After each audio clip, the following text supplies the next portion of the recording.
Von Helios Audio presents Odin Seeks Wisdom from Mimir, originally from The Nine Worlds, Stories from Norse Mythology, originally published by Mary Litchfield in 1895 of the American Scandinavian Association.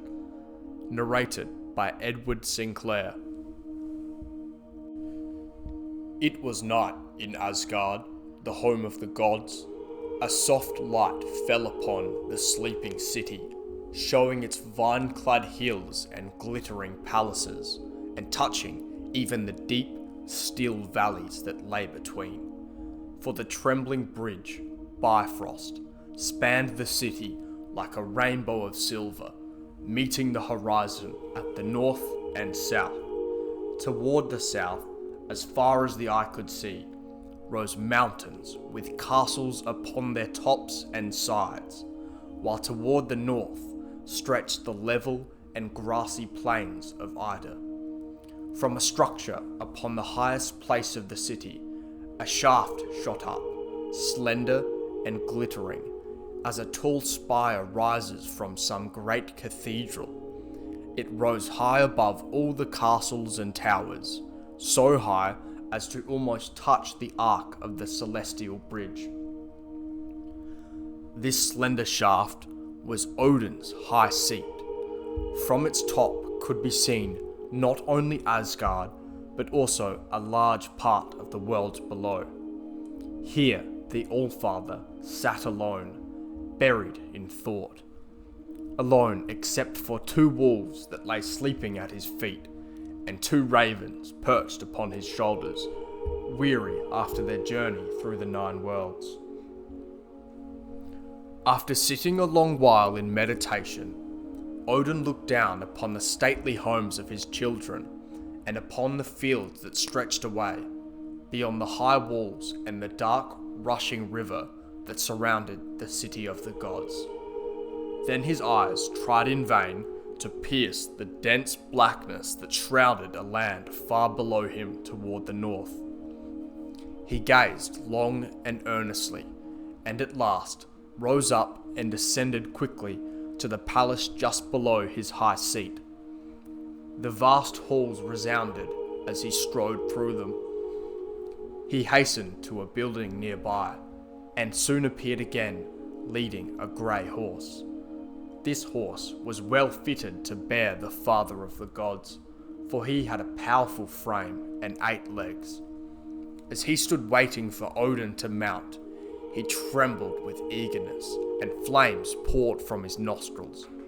In an instant, Odin was on his back, and the wonderful horse was carrying him toward the north with the speed of the wind. The high wall and the dark river surrounding the city were no obstacle to Sleipnir. He leaped easily over them and kept on his swift way across the fields on the other side, which stretched green and level to the distant horizon. Here and there were groves in whose quiet depths a less rapid traveller might have heard the trickling of fountains, and occasionally a lake reflected on its dark surface the silvery arch of Bifrost. At last, they reached the point where the celestial bridge touched the outer edge of Asgard. The 8-footed horse rushed unhesitatingly upon the bridge, although it trembled beneath his weight, sending up fitful flames. Like a comet among the stars, Sleipnir sped on, bearing Odin over the black depths. At a length, a faint light reached them from the north, and soon Odin saw a horseman, clad in a white garment, coming towards him. The horse had a mane of gold, which, shining full upon the rider, revealed his pure, pale face. Approaching, he said, "Welcome, Father Odin. I have been waiting for you ever since I heard Sleipnir's 8 hoofs strike the bridge. Doubtless some deep purpose brings you across Bifrost at night." "Yes, Heimdall, you have judged rightly," said Odin. "A great matter urges me on, and many days must I journey here I return home. I must go through the dark land of our enemies, the frost giants of the lower world, and then far beyond, to regions that few have visited. Fortunate are the gods that Heimdall guards for them the trembling bridge. Were it not for your keen ears that hear the grass growing, and the wool thickening on the backs of the sheep, our enemies might, hear this, have crossed the abyss and have stormed Asgard. As he spoke, they both looked down upon the land beneath them, dark, except for the light that streamed from Heimdall's far-shining castle at the bridgehead. And they could see the glistening tops of ice mountains rising above the myths. As Odin looked, he said, "Our enemies are strong, and I fear the treacherous Loki, who is ever going between Asgard and the giant world.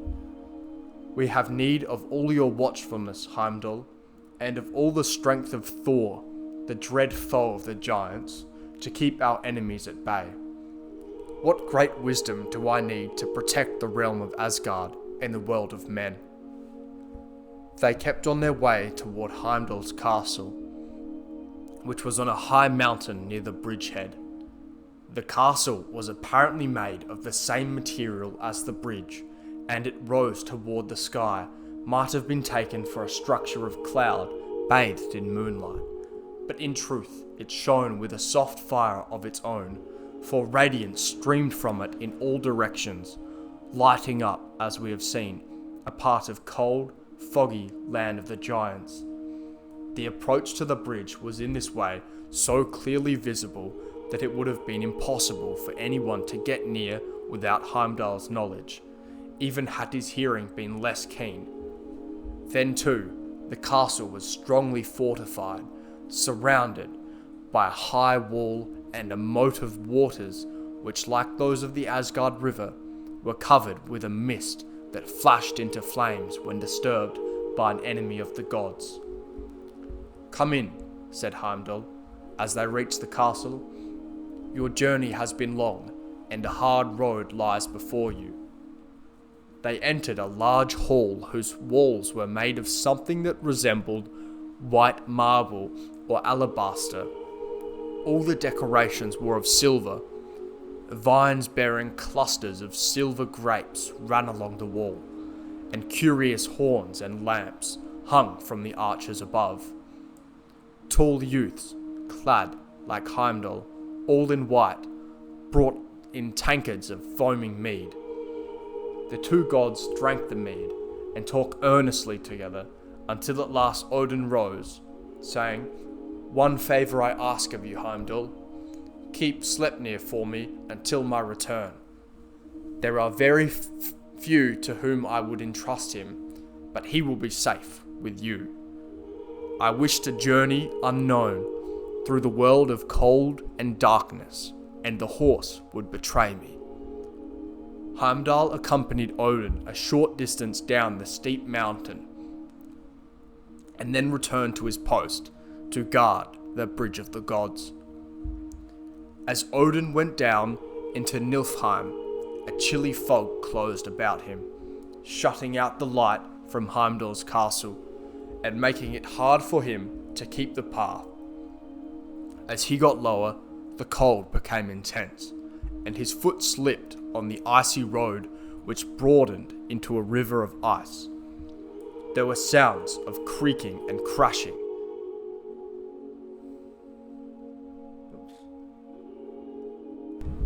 And in the distance could be heard the moaning of waves as they broke upon the desolate shore. As he made his way, he could just distinguish through the mist and darkness the enormous mountains of ice surrounding him. Some of these seeming ice mountains were really frost giants whose huge heads would slowly turn to follow him. Once an iceberg in the sea went to pieces with the noise of distant thunder, and he could long hear the booming and crashing. Sometimes a deluge of icy water would rush upon him from a cascade that he had not perceived, and then he would hear the slow, heavy laughter of the giants, surrounding like the roar of hoarse winds. At one point in his journey, he came upon a field of ice, and as the fog lifted, he could see that it stretched on all sides, level and white, covered with snow. Here the sounds of creaking and crashing ceased, and he no longer heard the laughter of the giants. The silence was absolute. He stood alone under the stars. After a long journey through the ice region, Odin reached a country where dark, savage mountains took the place of icebergs, and here and there on their peaks loomed up the strongholds of the mountain giants. And as he kept on his way, he could sometimes distinguish the giants themselves, looking like huge, moving masses of rock.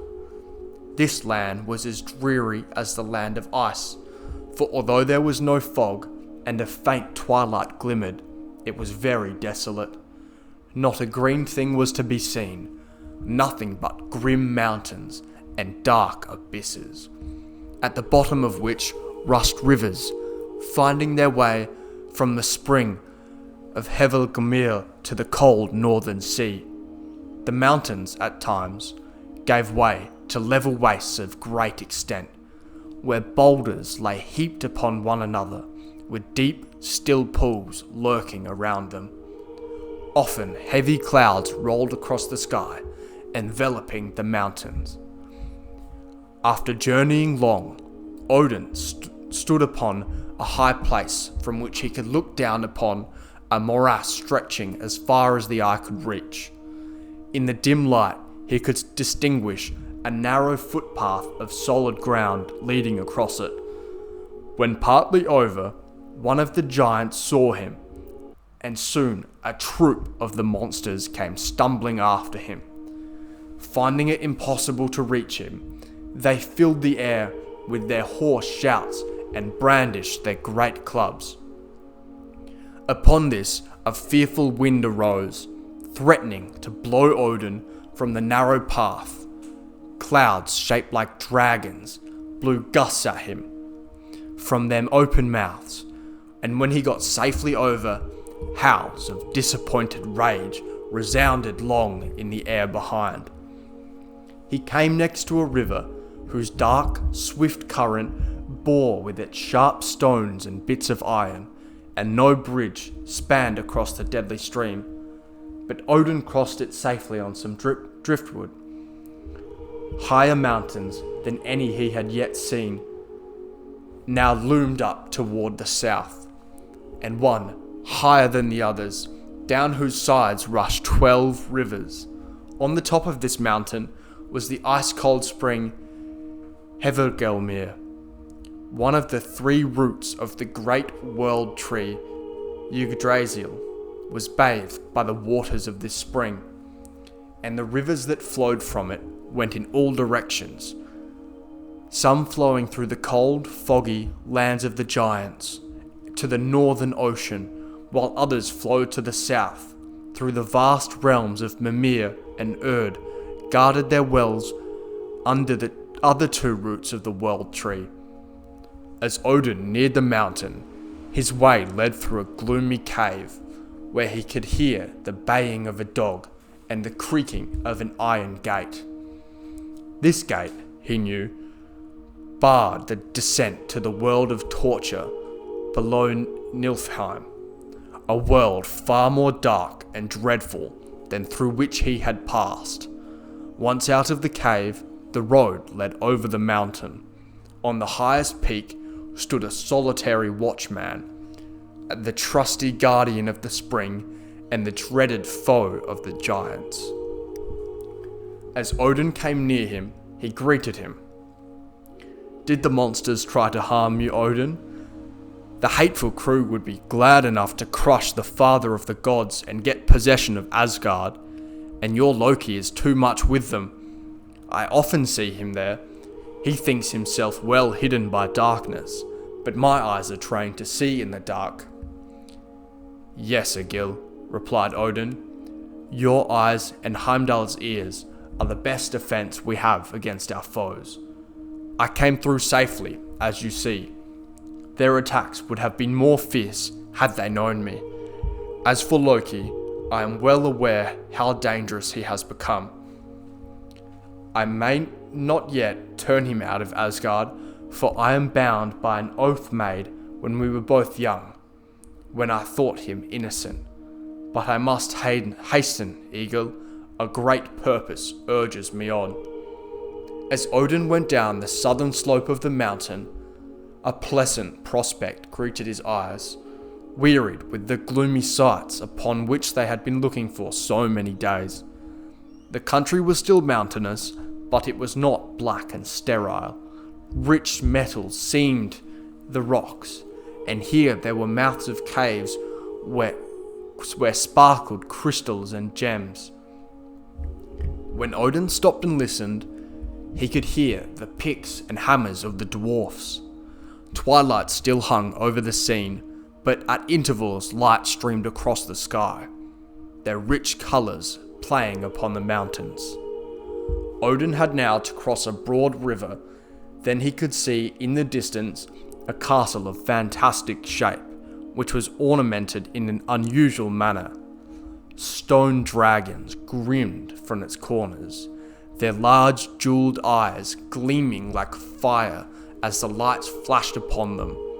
About the slender columns twined golden snakes and lizards of copper, and metal vines ran thickly along the walls, bearing gems for flowers.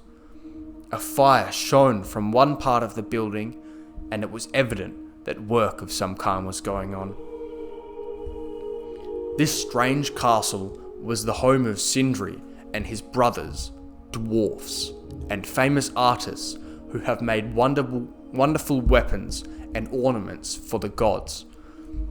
None approached them in skill except the sons of Ivaldi. The latter were partly of giant blood and were said to be magicians as well as artists. Between them and the dwarfs there was some rivalry, but as yet no hard feeling. Odin passed near the castle, but did not enter. As he went on, the mountains lost all their savage wildness and rose in gentle outlines against the sky. They were clothed with forests and vineyards. Down their slopes rushed brooks, changing into cascades of mist. Peaceful valleys stretched between the mountains, while high above were clouds, glowing with the colours of an eternal sunset. For this was a land where dark night and glaring midday never came. The mountains gradually softened into hills, and these at last were lost in broad stretches of level fields covered with golden grain or tall waving grass. The rivers glided along, deep and peaceful. Flowers bloomed everywhere, their bright colours reflected in the still waters of little ponds. Herds of deer came timidly up to Odin, and birds sang to him as he passed. Only the gentlest breeze stirred the leaves, and all sounds were low and sweet. Along the southern horizon there now appeared a bank of white clouds, piled high one upon another, but as Odin neared them, they changed to mountains of marble, evidently enclosing some sacred spot. Like pure white sentinels, they stood, bathed with rich colours. There seemed to be no entrance through this marble wall, but when Odin reached it, he knocked with his staff, and a door was opened. A man of grave and reverend aspect greeted him, and led the way through a spacious cave, sparkling with crystals that reflected the light of his torch. At the further end of the cave was a door, larger than the one by which Odin had entered, opening into a circular valley. The sides of the valley were formed by the marble mountains, but they did not look like mountains on the inside, for they had been carved into beautiful shapes, and delicate vines ran over them, veiling the whiteness of the marble.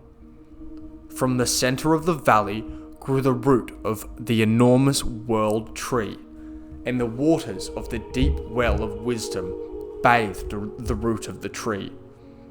At the further end of the valley rose a stately palace. Here and there were groups of trees, and rare plants bloomed on all sides. Near a pool, a large turtle, his back covered with the incrustations of ages, basked lazily in the light. Harmless serpents with brilliant eyes twined about the trunk of trees. Dragons slept with folded wings, while many ancient and uncouth monsters rested amid the groves or sunned themselves in the niches of the marble walls. Gay-coloured birds flitted in and out among the branches, and peacocks walked proudly about, spreading their tails. The scene was made more fair by the light that fell upon it. It was not sunlight, and one could not tell whence it came, but it flooded the peaceful valley with the softest radiance. Odin stood for a few moments, looking at the scene before him, and then walked slowly toward the centre of the valley. Under the root of the world tree sat a man of giant stature, apparently absorbed in watching the waters of the well. Long silver locks floated over his shoulders, and a white beard fell upon his breast. There was no look of old age in his face, although, as he raised his head, the wisdom of centuries gleamed from his deep blue eyes, and his whole aspect expressed perfect peace. His hand rested upon the edge of the well, which was thickly overlaid with gold. Near him stood an immense chest, curiously carved and containing treasures from bygone ages. A large horn of silver lay upon the chest, bearing Heimdall's name in runic characters of gold. As Odin came near, Mimir rose, saying, "Welcome, Odin. You come from the north, I see. This time you have chosen the hard road, and on foot too." "Yes, Mimir," answered Odin. "I choose that road because I wish to explore the land of my enemies, and I have come for you for counsel and help." "Gladly I will help you, as you know," said Mimir. "I know your readiness," replied Odin, "but this time I ask what no one has ever asked of you. My realm is beset with dangers. Loki grows in wickedness. He has taken for his wife the witch of Ironwood, and their children threaten to prove our most formidable foes. And the frost giants and mountain giants, as you know, are only too ready to attack us whenever there is a chance of success. I need great wisdom rightly to govern and protect Asgard and Midgard, the world of men."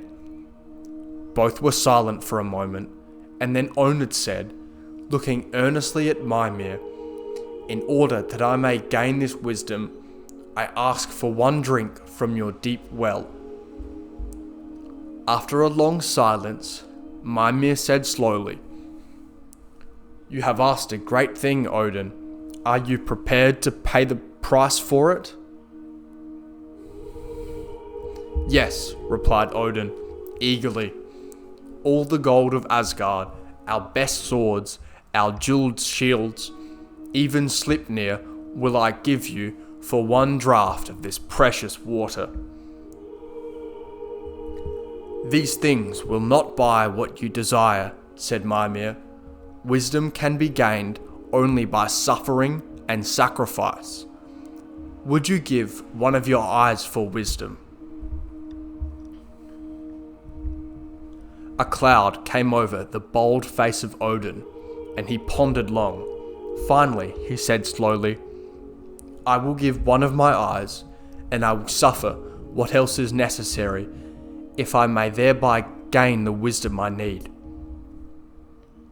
No one ever knew all that Odin suffered and learned in that mysterious valley. Some say that he really gave one of his eyes in return for the drink from Mimir's well. but nothing is said of that in the old song called Odin's Rune Song.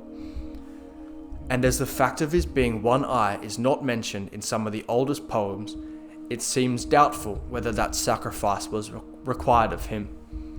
Odin says in his rune song, "I know that I hung on a windrock tree 9 whole nights with a spear wounded, and to Odin offered myself to myself on that tree, of which no one knows from what root it springs.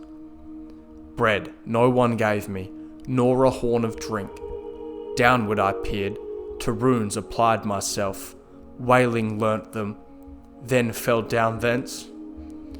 Potent songs 9 from famed son I learned, of Bullthorn, Bestla's sire, and a draught obtained of the precious mead, drawn from Odharir. Then I began to bear fruit, and to know many things, to grow and well thrive.